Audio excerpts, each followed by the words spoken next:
Bonjour à toutes et à tous et bienvenue. Vous écoutez Kinnick Sport, le podcast qui décrypte l'économie et les tendances marketing du sport amateur et professionnel en donnant la parole aux acteurs du secteur. Aujourd'hui, nous recevons Faustine David, responsable commercial au Grand Nancy Métropole Handball. Le Grand Nancy Métropole Handball est la référence du handball masculin en Lorraine, évoluant au championnat de France de Pro League et se positionnant dans le haut du classement. On vous présente aujourd'hui Faustine David. Bonjour Faustine David. Bonjour. Alors déjà, est-ce que vous pouvez vous présenter vous personnellement et quel est votre parcours professionnel pour arriver à ce poste de responsable commercial de Nancy Métropole Handball? Oui, alors donc moi je m'appelle Faustine David, j'ai 27 ans et j'occupe effectivement le poste de responsable commercial du Grand Nancy Métropole Handball. J'ai fait une école de commerce à Paris avec une spécificité mode et mode du sport. Et puis j'ai donc fini par travailler d'abord au club anciennement Angers Noyen Handball, c'est devenu le SCO Handball qui évolue également en Pro League, où j'occupais également des fonctions de responsable commercial, mais sur un club un petit peu moins développé aujourd'hui que Nancy. Et puis ensuite, j'ai souhaité pouvoir évoluer dans un club un petit peu plus structuré et qui avait des ambitions différentes. Et donc je suis arrivée maintenant il y a 3 ans au Grand Nancy Métropole Handball en prenant la direction commerciale de ce club, qui est un club avec des ambitions de monter cette saison ou la saison prochaine. Alors justement, est-ce que vous pouvez nous présenter votre structure, le Grand Nancy Métropole Handball, un petit peu son histoire, nous présenter un petit peu ce club de Nancy? Oui, alors c'est un club d'handball historique qui existe depuis de nombreuses années, qui s'est fortement structuré maintenant il y a 4 ans, avec notamment un changement de présidence et puis également un passage en fait en société, donc en structure SASP, Société Anonyme Sportive Professionnelle, dans le but justement de pouvoir atteindre la Lidl Star League, donc le plus haut niveau français. Cette structuration-là, elle est passée notamment par le recrutement d'une personne comme moi pour gérer toute cette partie commerciale et puis de se staffer en admin un petit peu plus que ça l'était précédemment. Aujourd'hui, c'est vraiment un club qui est bien implanté sur le territoire nancéen, voire sur le département et la région. Alors après, en région, on a pas mal de concurrents, mais en tout cas, c'est vraiment une structure bien implantée ici, avec une forte association aussi, avec beaucoup de licenciés, qui nous permet d'avoir un certain poids sur la métropole nancéenne au niveau handballistique aujourd'hui. Et puis l'objectif du club sur ces 4 années, c'était de pouvoir se structurer pour pouvoir monter en Lidl Star League. Et la structuration passait notamment par le fait d'aller chercher de nouveaux sponsors et d'augmenter le budget du club de manière considérable. Alors, quelles sont vos missions principales en termes de sponsoring, partenariat? C'est quoi votre journée type, on va dire? Alors, une journée type, ça n'existe pas vraiment dans le sport professionnel, parce qu'il y a pas mal d'imprévus ou d'impondérables, mais en fait, c'est assez découpé, si je puis dire, dans la saison. Il y a toute une partie de renouvellement des partenaires déjà existants qui s'effectue. Alors ça dépend des objectifs aussi du club, parce que nous, quand on a un objectif de monter, c'est des choses où en général on connaît notre sort, si je puis dire, seulement au mois de mai. Mais en général, c'est des choses qu'on entame au mois de mai et qu'on fait courir jusqu'au mois d'août, où là on voit l'ensemble des partenaires du club et on travaille le renouvellement de leur partenariat pour la saison prochaine. Donc ça, c'est déjà une grosse partie du travail. Nous, à Nancy, on a plus de 110 entreprises partenaires, donc c'est vrai que c'est un boulot qui représente pas mal d'heures et de travail sur la partie estivale. Mmh. Ensuite, dans l'année, constamment, on fait du démarchage. Constamment, on va chercher des nouveaux partenaires pour pouvoir étoffer notre réseau et puis là aussi augmenter le budget du club. Ensuite, il y a aussi toute la partie d'animation en fait de nos partenaires. Donc que ça soit hors Covid, mais avant on faisait des soirées partenaires, on fait plus à l'heure actuelle, mais donc il y avait toute cette partie-là d'animation de réseau et puis finalement la mise en place des actions que les partenaires ont pris dans leur partenariat, que ce soit de l'activation marketing, de l'événementiel, des actions de com ponctuelles, des choses comme ça. Donc ça c'est aussi une autre partie du travail. Puis ensuite il y a toute la partie organisationnelle de match, où là c'est l'organisation du VIP, l'organisation de la salle, la mise en place des supports de communication, la mise en place d'une communication, comme je vous disais, un petit peu particulière selon les prestations qui ont été achetées. Voilà un petit peu comment aujourd'hui est-ce que ça se découpe. Parfait, merci. Comment se passe la relation avec les partenaires du club ? Est-ce que c'est vous qui les démarchez ou l'inverse, ou est-ce qu'on vous recommande ? Et est-ce que vous avez un exemple pour cela ? Alors, nous, on évolue aujourd'hui, donc comme vous l'avez dit, en deuxième division française. C'est une division qui attire un petit peu moins aujourd'hui que, par exemple, une première division française où on va jouer contre des grosses écuries telles que le PSG, Nantes ou Montpellier. Donc, c'est vrai qu'on a plutôt tendance à les démarcher. Aujourd'hui, on a très peu d'appels entrants. C'est plutôt nous qui allons les démarcher. Alors que ça nous est arrivé d'avoir de l'appel entrant. Quand on a de l'appel entrant, souvent c'est parce qu'on est recommandé par un partenaire. Parce que voilà, il apprécie aujourd'hui le partenariat qu'il a avec le club, il en apprécie les retombées ou les contacts qu'il a pu se faire au salon VIP, et donc il en parle à son réseau à lui, et puis dans ces cas-là, on peut être appelé. Alors là, un exemple que je peux donner, qui peut être arrivé récemment, c'est vrai que on était plutôt sur un gros dossier avec une grosse enseigne nationale. Ça, c'est des dossiers qui se travaillent longtemps. Ça, par exemple, c'était 2 ans. C'est nous qui les avons démarchés. Mais voilà, ça a pris 2 ans de pouvoir se concrétiser et arriver au bout du partenariat. Et là, ce sera signé pour la saison prochaine. D'accord, une petite info du coup. Est-ce que vous avez un profil de sponsor spécifique? Alors, parce que la métropole de Nancy, le département et même plus globalement, à dire la région Lorraine est assez pourvue en club. Donc il y a vous, il y a l'AS Nancy-Lorraine, il y a le SLUC, il y a le club de volley masculin, le club de volley féminin, si je dis pas de bêtises. Du coup, vous, est-ce que vous avez un profil spécifique de sponsor? Est-ce que c'est des sponsors qui potentiellement peuvent être attirés par le hand? Comment vous faites votre prospection finalement? Comment vous allez chercher les partenaires en vous disant est-ce qu'il peut y avoir une affinité ou pas du tout? Alors effectivement, vous l'avez bien précisé, on est dans un territoire hyper concurrentiel. On est beaucoup de clubs pro pour une seule ville, donc c'est vrai que ça complique un petit peu la tâche de la prospection et puis de pouvoir avoir des partenaires. On n'a pas vraiment nous de profil type, si ce n'est qu'aujourd'hui, quand même, quand on analyse un petit peu les partenaires qu'on a, les 3/4, à peu près les 3/4 sont plutôt des PME. Hein, on a plutôt tendance à attirer des PME et qui sont d'envergure régionale, qui aujourd'hui rayonnent sur le territoire lorrain, voire Grand Est. On a encore un petit peu de mal à pouvoir aller attirer de l'enseigne nationale qui vient chercher une visibilité nationale dans notre club. Ça, c'est déjà un premier fait, avec des secteurs d'activité représentés qui sont chez nous assez équivalents. On se détache pas avec un secteur d'activité particulier qui vient s'implanter dans le handball. Alors après, dans la prospection, la manière dont on travaille, c'est vrai que nous, on essaye déjà d'aller démarcher les entreprises qui ne sont pas partenaires des autres clubs.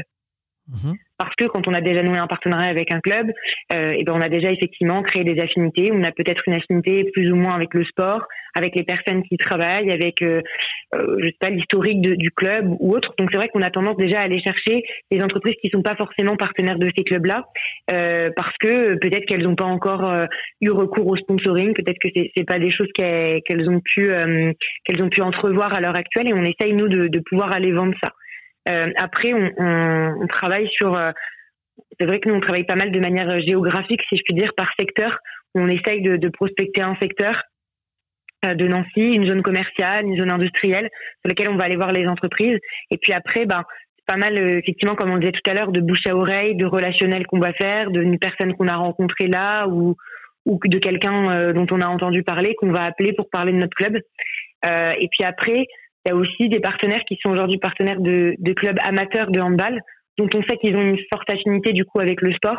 Et là, on va essayer d'aller démarcher pour que ils laissent bien entendu leur partenariat au club régional, et peut-être qu'ils puissent passer un stade sur un club d'une envergure différente, où ça va offrir un handball d'un niveau supérieur, et puis souvent une visibilité d'un niveau supérieur aussi. D'accord, merci. C'était très clair. Alors, sans donner de chiffres précis, est-ce que vous pouvez nous dire à peu près ce que représente le pourcentage des recettes du sponsoring dans votre club? Est-ce que c'est une part importante pour vous, le sponsoring? Oui, c'est une part très importante. Aujourd'hui, ça représente à peu près 52% du budget total du club, c'est les recettes privées, de partenaires privés. D'accord. Donc oui, assez conséquent, effectivement. Quel est l'intérêt pour un club comme le Grand Nancy Métropole Handball de posséder des partenaires? Et puis surtout au niveau, je veux dire aussi des petits partenaires entre guillemets, même s'il n'y a pas de petits partenaires, mais également des gros. Vous disiez vous en avez plus de 100. Donc est-ce que ça aussi ça participe à la dynamique, le fait d'en avoir beaucoup? Oui, alors déjà l'intérêt pour nous de posséder des partenaires, on l'a dit précédemment, ça représente aujourd'hui plus de 50% de nos recettes. Donc c'est sûr qu'il y a un intérêt déjà de santé financière pour le club. On est aussi dans un objectif de construction du club et de vouloir passer un niveau notamment en balistique supérieur. Donc effectivement, plus on possède de partenaires, plus on a un budget conséquent, ce qui nous permet en général de pouvoir accéder à des divisions supérieures. Ensuite, effectivement, le fait d'avoir un réseau de partenaires qui est plutôt très étoffé, ou en tout cas qui s'étoffe d'année en année, ça nous permet de créer une réelle dynamique entre nos partenaires, de s'inscrire comme un réseau d'entrepreneurs et un réseau professionnel sur le territoire nancéen impactant. Et c'est aujourd'hui aussi ce qu'on cherche à être et à devenir de plus en plus. C'est aussi de pouvoir être une plateforme d'échange professionnel sur la ville de Nancy. Et puis, posséder des partenaires, c'est aussi pour nous avoir un soutien des entrepreneurs locaux pour le développement de notre club et pour le handball nancéen. Alors, on va parler un petit peu, on va dire, de la crise. Juste sur une question, comment communiquez-vous avec vos partenaires en ce moment? Comment vous parvenez à maintenir le lien, sachant que les salles sont fermées? On l'a dit un petit peu en préambule, mais c'est un petit peu plus difficile. Et notamment, comment vous utilisez les outils digitaux, les réseaux sociaux, justement pour peut-être apporter cette visibilité aux partenaires et garder ce lien? Alors, nous, effectivement, comme tout le monde, la crise est arrivée, on a réfléchi à une nouvelle stratégie pour le club. Alors, on a déjà presque tout de suite créé un WhatsApp Business, donc un groupe WhatsApp avec l'ensemble de nos partenaires, où l'idée c'était de pouvoir échanger entre eux, nous échanger le club en donnant des infos et autres, et puis que les partenaires qui, de par la crise, soit ont créé des produits différents, soit ont adapté leurs services ou autres, puissent le communiquer à l'ensemble de nos partenaires. Ça, c'était la première chose qu'on a faite. Ensuite, on a créé des portraits des entreprises qui sont nos partenaires qu'on a diffusés sur nos réseaux sociaux, notamment avec un fort appui sur LinkedIn, qui est aujourd'hui, la page du club, elle est suivie par 1000 abonnés, donc c'est vrai que ça permettait une certaine visibilité. Et puis, la dernière chose qu'on a faite, nous, lors de tous les matchs à domicile, en fait, pour les partenaires qui ont souscrit de la prestation VIP au début de l'année, on leur livre les repas VIP chez eux.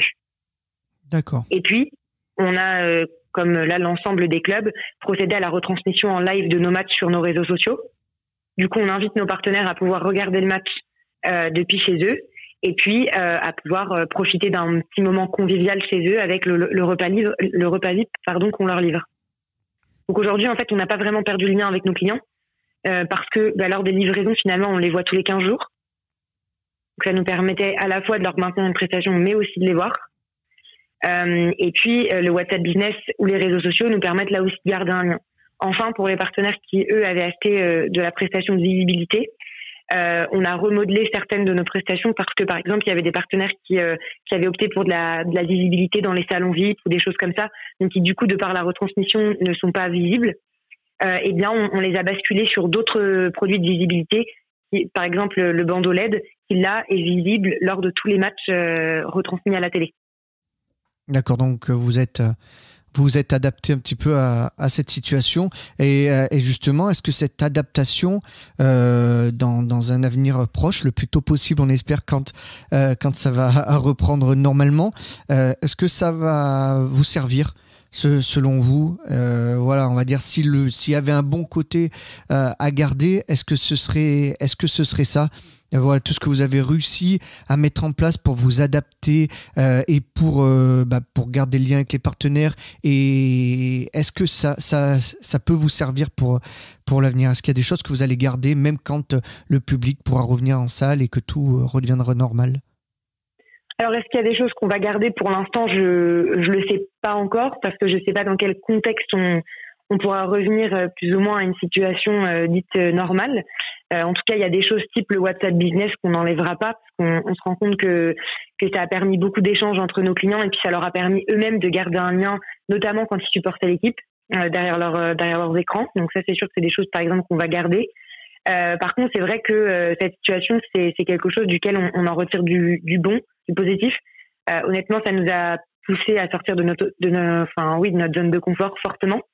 Parce que depuis des années, c'est pas qu'on faisait les mêmes choses, mais voilà, le sport professionnel et le sport business étaient établis d'une telle manière qu'on était toujours dans des schémas un petit peu identiques. Donc là, c'est vrai que ça nous a poussé à innover. Et honnêtement, c'était un challenge très intéressant pour nous, qui nous a passionnés, qui nous a demandé beaucoup de travail et beaucoup de remise en question sur ce qu'on faisait, mais qui a été franchement bénéfique. Ça nous a aussi permis de nous rendre compte qu'on était capable de s'adapter à presque n'importe quelle situation. En tout cas, à quelque chose de très inédit auquel je crois que le monde entier ne s'attendait pas à vivre un jour. Et on s'est aussi rendu compte qu'on était capable aujourd'hui de garder la relation avec nos partenaires et notamment de garder nos partenaires. Parce qu'aujourd'hui, au club, on n'a pratiquement perdu aucun partenaire entre la saison dernière et cette saison, où ça va faire pratiquement 1 an et demi, enfin en tout cas nous, une saison et demie qu'on vit avec le Covid et sans public. D'accord. Et justement, petite question toute simple, est-ce que paradoxalement, ça a rapproché les partenaires du club? Alors c'est difficile à dire parce que je les vois pas ensemble. Enfin je peux pas les voir dans un événement ensemble. En tout cas, je pense oui que ça a resserré les liens et notamment les liens économiques qu'ils avaient pu créer entre eux pendant la crise, et ça a aussi fortement resserré leur appartenance au club. Aujourd'hui, leur sentiment d'appartenance au club et à l'équipe. Mmh. Et ça, on en est très content. Ah, le fait de voir que vous mettez tous les moyens pour compenser cette difficulté, j'imagine voilà, qu'ils sont sensibles à ça, les partenaires. Oui, pour l'instant, on a plutôt des retours positifs ou presque très positifs de ce qu'on fait, en effet. Alors, autre question, on va sortir un petit peu de la crise. L'AS Nancy-Lorraine, si je ne dis pas de bêtises, est aussi un de vos partenaires. Enfin, en tout cas, vous avez un partenariat. Comment se passe cet échange, ce partenariat avec un autre club, voilà, dans les grandes lignes? Quelles sont les conditions de votre partenariat? Alors en fait, ça a été initié de nos 2 présidents de clubs qui se connaissent bien et partagent des visions communes de développement de clubs. L'ASNL est un club d'envergure aujourd'hui, beaucoup plus structuré que le nôtre, et donc ils sont devenus partenaires un petit peu dans cette idée-là de pouvoir accompagner le Grand Nancy Métropole Handball à grandir. Donc effectivement, c'est un de nos partenaires officiels. Aujourd'hui, ils ont les mêmes prestations, si je puis dire, qu'un partenaire lambda. Ils ont des places pour venir à nos matchs. Donc en fait, ça leur permet aussi de pouvoir offrir à leurs clients des fois autre chose que le foot, de les emmener sur une autre discipline qu'aujourd'hui ils supportent à Nancy. Ils ont aussi une visibilité chez nous. Et puis c'est aussi un club avec lequel on travaille ensemble, avec lequel on va pouvoir échanger des fois des services, on va pouvoir travailler avec un partenaire qu'ils ont et puis ça va nous dépanner sur ce coup-là et inversement. Voilà, c'est un club avec lequel on a des liens assez étroits dans le développement et dans la structuration de nos clubs. Donc Et par rapport aux autres clubs de la métropole, alors, c'est peut-être différent parce que l'AS Nancy-Lorraine, c'est le football, donc c'est un sport extérieur. Mais est-ce que vous avez des liens quand même ou des contacts avec les autres clubs, le SLUC Nancy notamment pour le basket, ou le Grand Nancy Volley, ou Vendeuvre Nancy Volley? Est-ce que hormis l'AS Nancy-Lorraine, vous avez des contacts avec les autres clubs de votre ville? On le redit une nouvelle fois, mais qui est quand même assez fourni pour une métropole de cette taille en club professionnel. Oui. Alors, déjà, nous, en fait, la salle où on s'entraîne, on la partage avec le VNVB, donc le volley féminin.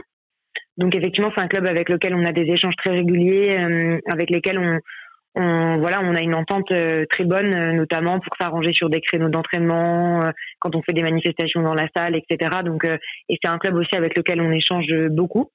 Le SLUC Nancy Basket, c'est aussi un club avec lequel on a pas mal de contacts parce que la salle dans laquelle on joue, on la partage avec eux, du coup. Donc là, idem, on a des liens avec eux. Le Grand Nancy Volley, alors c'est un club que nous on voit un petit peu moins parce qu'effectivement, par exemple, on partage pas de salle avec eux. Mais ceci étant dit, qu'on rencontre là aussi dans des manifestations diverses à Nancy et qu'on connaît, dont le président qu'on connaît assez bien. Donc non, on a des bonnes relations avec l'ensemble des clubs de la métropole nancéenne. Donc du coup, pas forcément de concurrence entre les clubs. Alors après, oui, il y a de la concurrence parce qu'on évolue tous sur un même secteur, ça c'est vrai. Maintenant, on évolue dans des disciplines qui sont toutes différentes, à des échelons et à des stades différents. On est des clubs qui sont plus ou moins structurés, qui sont plus ou moins connus, qui ont un impact sur la ville plus ou moins important. Donc moi j'ai tendance à dire que si on est tous existants aujourd'hui à Nancy, c'est que chacun a sa place. Et je vois pas les autres clubs aujourd'hui comme des concurrents. Ok. C'est pas en tout cas comme ça qu'on travaille. D'accord, merci pour cette réponse honnête et directe. Alors, on va rentrer dans le vif du sujet au niveau, on va dire, un petit peu plus technique. Quels sont les facteurs à prendre en compte dans une analyse de l'impact d'une action de sponsoring? C'est-à-dire quand vous faites une action pour un partenaire, comment vous analysez, j'imagine en lien avec le partenaire, et concrètement, quels sont les leviers pour mesurer le retour sur investissement d'une action de sponsoring que vous avez mis en place? Là encore, j'imagine en lien avec le service communication du partenaire ou le partenaire en direct. Est-ce que vous analysez l'impact d'une action? Comment et en quel lien avec le partenaire? Alors oui, on analyse l'impact des actions qu'on mène. Maintenant, on va pas se le cacher. C'est difficile aujourd'hui de mesurer un retour sur investissement très précis, comme peuvent le permettre d'autres outils. Notamment des outils digitaux, où en général on a des stats assez précises qui ressortent. Là, c'est un petit peu plus délicat dans le sponsoring sportif. Alors ça dépend aussi là de quelle est la prestation qu'on a prise. Alors je dirais que la première chose quand on prend de l'action plutôt de prestation VIP d'hospitalité et qu'on vient dans un souhait de pouvoir étoffer son réseau, de pouvoir faire du business les soirs de match ou autre. Alors ça, c'est le partenaire qui l'analyse lui-même finalement. Aujourd'hui, c'est de dire, moi, quand je viens dans les salons VIP du Grand Nancy Métropole Handball, oui, j'ai rencontré X partenaires et j'ai noué des relations commerciales avec eux, ou alors, ça fait 2 ans que je les vois, donc effectivement, j'ai approfondi ma relation avec eux et j'ai bossé avec eux. C'est eux aussi, en général, qui savent les affaires qu'ils ont signées, parce que c'est quelqu'un qu'ils ont rencontré dans les salons VIP ou parce qu'ils ont approfondi leur relation chez nous, ou en tout cas qu'ils ont entériné, si je puis dire, les négociations chez nous. Donc ça, c'est des choses sur lesquelles nous, club, on a du mal à analyser le retour, mais ça, c'est les clients qui nous font ce retour-là. Et puis aussi, des fois, c'est le client qui nous demande, c'est là le rôle que nous, on joue, est-ce qu'à table, je pourrais être avec telle ou telle entreprise parce que ce serait bien que je puisse les rencontrer ou autre. Donc ça, c'est nous qui venons aujourd'hui pouvoir les aider là-dessus. Après, pour les partenaires qui prennent plutôt des parties de visibilité, il y a des actions qui se mesurent plus facilement que d'autres.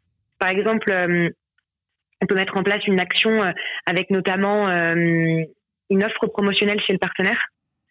Ou je sais pas, par exemple, on distribue des flyers à l'ensemble des personnes dans la salle, et puis sur ce flyer, vous avez un petit coupon. Si vous retournez en magasin, vous avez, je dis n'importe quoi, une réduction de X euros sur les produits que vous achetez. Les partenaires, là, du coup, ils ont un retour sur investissement qui est direct parce qu'ils collectent ces petits bons-là et ils savent que X personnes ou X % de public est venu chez eux et donc ont consommé chez eux. Donc ça, c'est des choses plutôt faciles à analyser des fois, et d'ailleurs sur lesquelles on pousse des fois les partenaires à pouvoir entreprendre ce genre d'action parce que ça permet de mesurer l'investissement qu'ils font chez nous. Après, sur de la visibilité, par exemple, sur une tenue de match ou sur de la LED ou autre, là aussi, c'est difficile de pouvoir analyser exactement votre retour sur investissement. Ceci étant dit, c'est pareil, c'est souvent les clients qui me disent « Ah bah oui, j'ai un tel qui est venu parce qu'il l'a vu sur le maillot. » Ou alors « Bah oui, j'ai fait du business un petit peu excentré de Nancy. On m'a parlé de vous, notamment parce qu'on est vu sur les maillots, notamment parce qu'on est sponsor officiel. » D'accord. Donc, il voilà. Y a quand même un retour. Il y a un retour, voilà, mais c'est vrai que c'est souvent le partenaire qui va nous donner un petit peu aujourd'hui son retour sur investissement que l'inverse. Parce que voilà, c'est des choses un petit peu difficiles qu'on peut mesurer. Alors là, en période de Covid, on mesure la visibilité assez facilement puisque du coup, on retransmet les matchs sur nos réseaux sociaux et donc on a les statistiques des vidéos, des matchs qu'on retransmet qui sortent. Donc là, ça nous permet plus facilement de pouvoir dire aux partenaires, sur ce match-là, il y a X personnes qui ont vu le match. Et donc vous, votre panneau dans votre annonce LED, elle est passée X fois pendant le match. Donc voilà, vous avez été vu tant de minutes et par tant de personnes. Aujourd'hui, c'est plus facile, mais précédemment, quand les gens venaient en salle, ça c'était des choses qu'on ne pouvait pas mesurer, si ce n'est de dire qu'il y avait X personnes de présentes au match. D'accord. Mais du coup, vous êtes quand même, d'après ce que vous me dites, vous êtes quand même force de proposition par rapport à des opérations. Justement, c'est intéressant. Si par rapport au secteur d'activité, etc., est-ce que vous êtes amené, même si c'était pas forcément prévu, mais de vous dire, ça, ce serait une opération qui marcherait bien, parce qu'il y a des partenaires effectivement qui recherchent du business, il y en a qui recherchent de la notoriété, il y en a qui recherchent les deux. Mais du coup, c'est à vous d'être aussi force de proposition par rapport à l'activation du partenariat. Oui, exactement. C'est ça. Au tout début, quand on rencontre les partenaires, on commence toujours par leur demander aujourd'hui quels sont leurs besoins, leurs objectifs en nous rencontrant.